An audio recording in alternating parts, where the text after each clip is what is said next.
यह प्रसंग पंचवटी का है। सुपनखा का नाक कान लक्ष्मण जी द्वारा काटा गया, तो वह तीसरा खर दूषण और तीसरा 3 भाई थे, उनके पास गई। उनकी सेना जो है आकर के युद्ध करने लगी। प्रभु अकेले युद्ध कर रहे थे। लक्ष्मण जी तो माता को लेकर के गुफा में चले गए थे, भगवान भेज दिए थे उनको पहले ही। तो मही परत उठी भट भीरत मरत न करत मायायति धनी। मही परत उठी भट भीरत परत न करत मायायति घनी। सुर डरत 14 सहस से प्रेत किलो की एक अवध धनी। सुर मुनि सभय प्रभु देखी माया नाथ अति कौतुक करयो। अदेखी परस पर राम करी संग्राम रिपुदल लरि मरयो।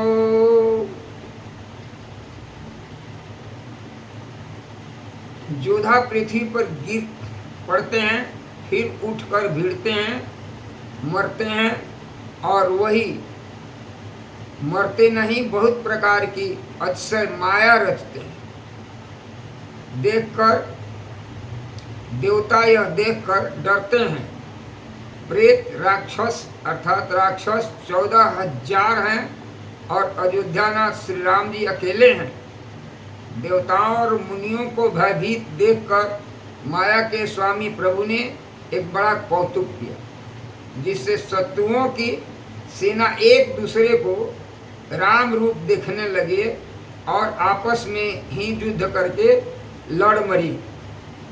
राम राम कही तनु तजी पावहि पद निर्माण। अकरी उपाय रिपुमारे छन महु कृपा निधान। सब यही राम है, इसे मारो। इस प्रकार राम राम कहकर शरीर छोड़ते हैं और निर्वाण अर्थात मोक्ष पद पाते हैं।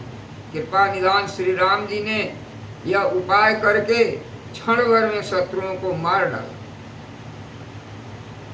हरसित बरसहि सुमन सुर बाजहि गगन निशान। अयस्तुति करी करी सब चले शोभित विविध विमान। देवता हर्षित होकर फूल बरसाते हैं, आकाश में नगाड़े बज रहे हैं। फिर वे सब स्तुति करके करके के अनेकों विमान पर सुशोभित हो चले गए।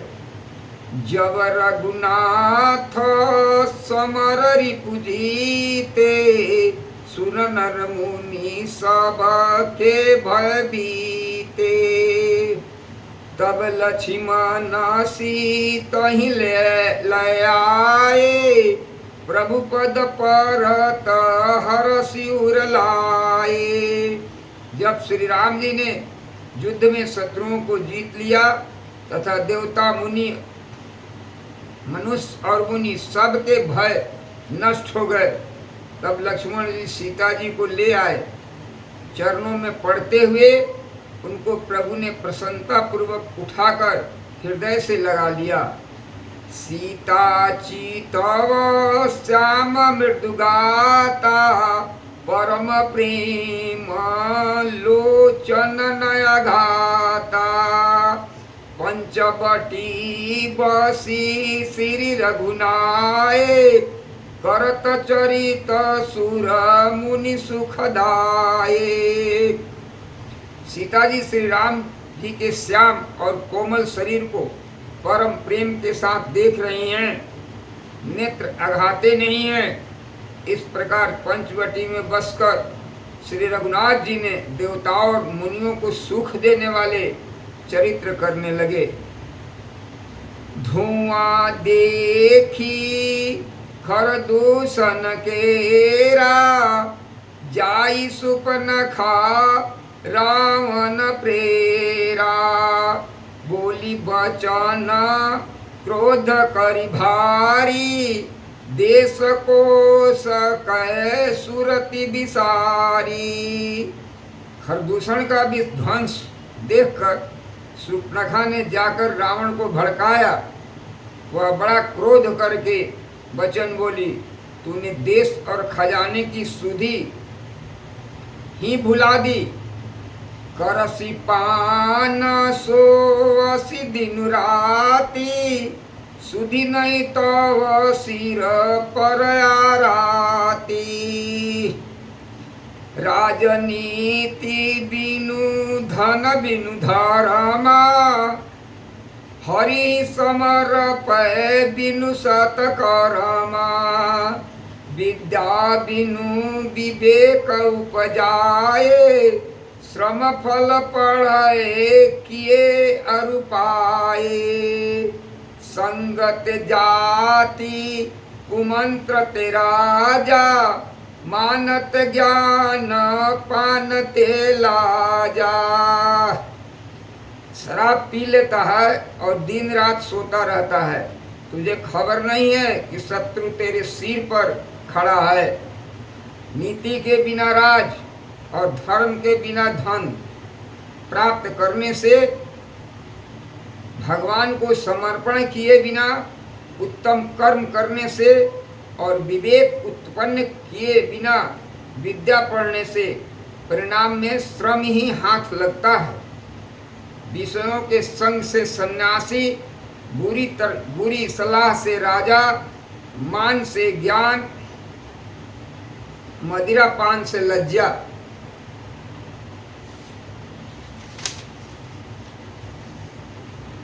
प्रीति प्रणय बिनु मदते गुनी, अनासई बेगी नीति अस सूनी।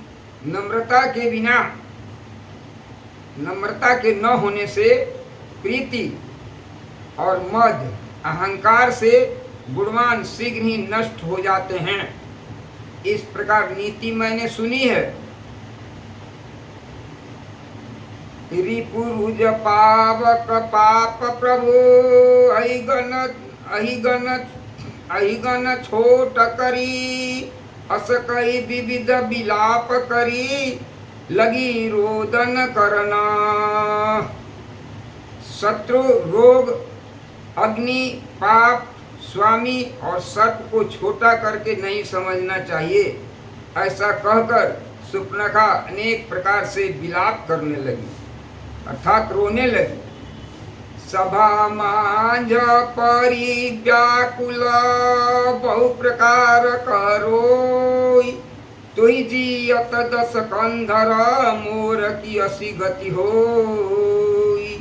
रावण की सभा के बीच वह व्याकुल होकर पड़ी हुई बहुत प्रकार से रो रो कर कह रही है कि अरे दस कंधर, तेरे जीते जी मेरी क्या ऐसी दशा होनी चाहिए। सुनत सभासद उठय कुलाई, समुझाई गई बाह उठाई। कहलंकेश कहसी निज बाता, कई तो नासा कान निपाता। शूर्पणखा के वचन सुनते ही सभासद व्याकुल हो उठे। उन्होंने शूर्पणखा की बाँह पकड़कर उसे उठाकर और समझाया। लंकापति रावण ने कहा, अपनी बात तो कह, किसने तेरी नाक कान काट लिए। अवध निरपति दशरथ के जाए, पुरुष सिंह बन खेलन आए। समुझी परी मोहि तिन कै करनी, रहित निशाचर करिहहि धरनी। बोली, अयोध्या के राजा दशरथ के पुत्र जो पुरुषों में सिंह के समान हैं, वन में शिकार खेलने आए हैं। मुझे उनकी करनी ऐसी समझ पड़ी है कि वे पृथ्वी को राक्षस से रहित कर देंगे। जिनकर भुज बल पाई दसानन, अभय भय विचरत मुनि कानन। देखत बालक काल समाना परम धीर धन्वी गुण नाना। जिनकी भुजाओं का बल पाकर हे दशमुख मुनि लोग वन में निर्भय होकर विचरने लगे हैं। वे देखने में तो बालक हैं पर हैं काल के समान।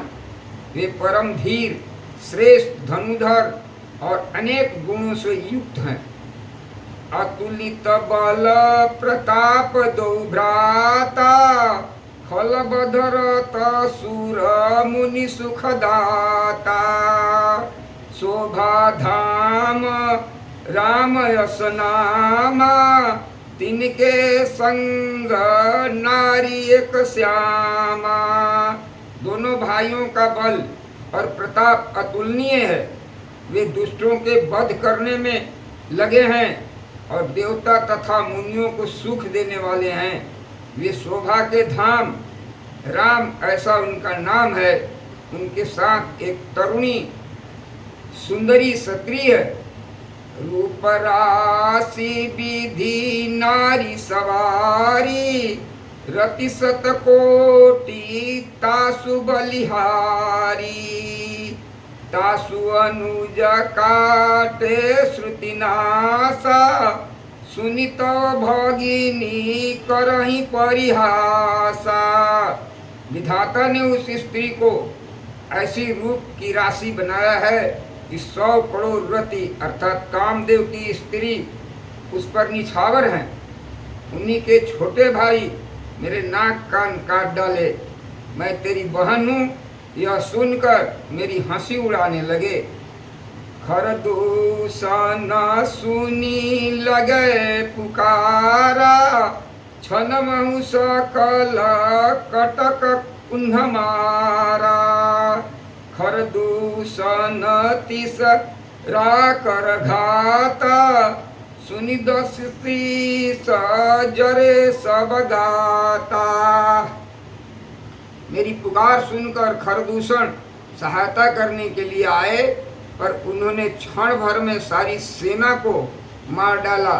खरदूषण और तीसरा का वध सुनकर रावण के सारे अंग जल उठे। सुपनखाई समुझाई करी बल बोल सी बहुभात। अगय भवन अति सोच बस नींद परई नहीं राती। सुपनखा उसने सुपनखा को समझाकर बहुत प्रकार से अपने बल का बखान किया किंतु मन में वह अत्यंत चिंतावश होकर अपने महल में गया। उसे रात भर नींद नहीं पड़ी।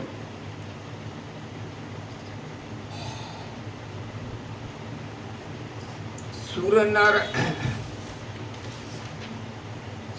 नरया सुर नाग खग माही मोरे अनुचर कहाँ कोई नाही।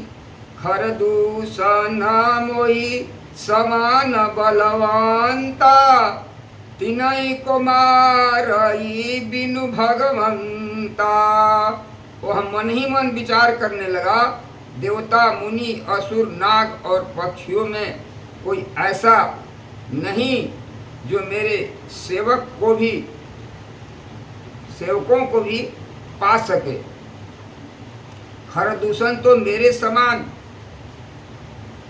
बलवान थे। उन्हें भगवान के सिवा और कौन मार सकता है। सुर रंजन भंजन मही भारा जो भगवंत लिन्ह अवतारा। तो मैं जाई बैरु हटि करऊं अप्रभु सब प्राण तजय भवतरऊं। अरे तो मैं जाई बैर हटि करऊं प्रभु सर प्राण तजय भवतरऊं। देवताओं को आनंद देने वाले और पृथ्वी का भार हरण करने वाले भगवान ही यदि अवतार लिया है तो मैं जाकर उनसे हठपूर्वक बैर करूंगा और प्रभु के बाण के आघात से प्राण छोड़कर भवसागर से तर जाऊंगा।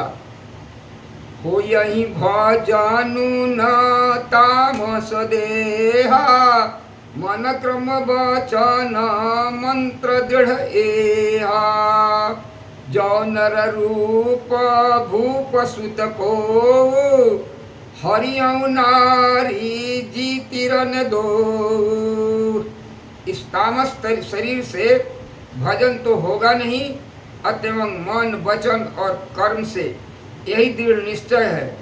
और यदि वे मनुष्य कोई राजकुमार होंगे तो उन दोनों को रण में जीतकर उसकी स्त्री को हर लूंगा। चलाय केल जान चढ़िता बस मारी च सिंधु तट जावा। यहाँ राम यसी जुगति बनाई सुनहु माँ सो कथा सुहाई। एवं विचार कर रावण रथ पर चढ़कर अकेला ही वहां चला जहां समुद्र के तट पर मारीच रहता था। शिव जी कहते हैं, हे पार्वती, यहाँ श्री रामचंद्र जी ने ऐसी युक्ति रची, वह सुनकर वह सुंदर कथा सुनो।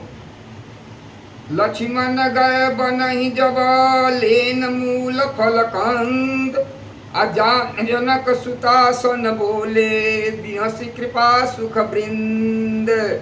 श्री राम जय जय राम।